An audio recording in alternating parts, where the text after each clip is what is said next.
You know how a lot of creators on this app talk about search engine optimization, but they don't really explain how you can use it to get your videos to rank.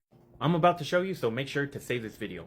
So the first thing you're going to want to do is type in creator search insights in the search bar. Once you type in view, you're going to see all these topics that TikTok is recommending that you make a video on. So I'm just going to go with Amazon affiliate program because that one is on the rise. So all you have to do is take that keyword and type it into the search bar. Now obviously you're going to see videos pop up that are related to that search term.